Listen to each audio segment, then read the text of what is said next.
şafağın balayı efem dizildi mi?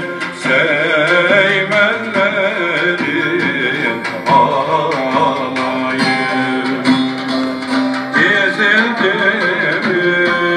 Seymenlerin alayı düşmanları öldürmenin olayı efem koç gibi meydan arda dönerlerdedir. Biz millet uğruna ölenlerdedir.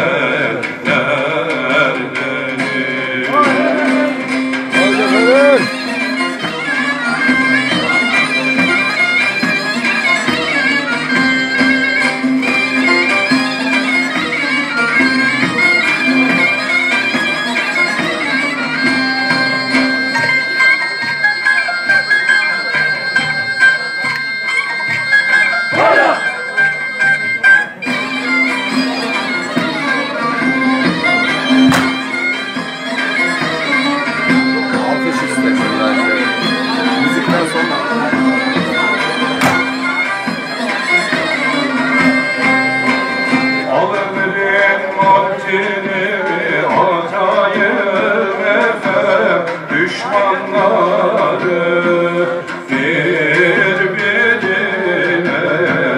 katayım. Düşmanları birbirine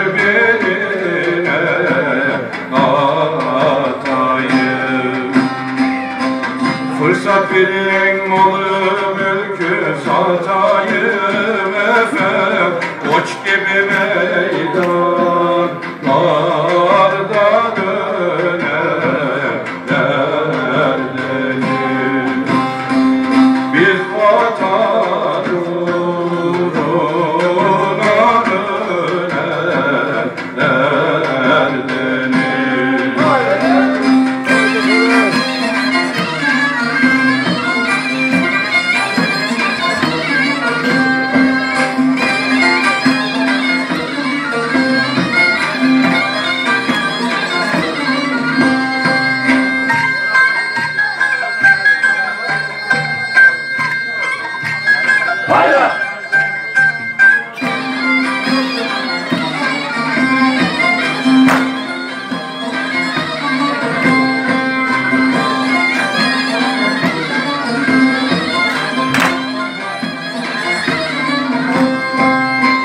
Seymen misin, seymen dolu giyecek efem, cahil misin el sözüne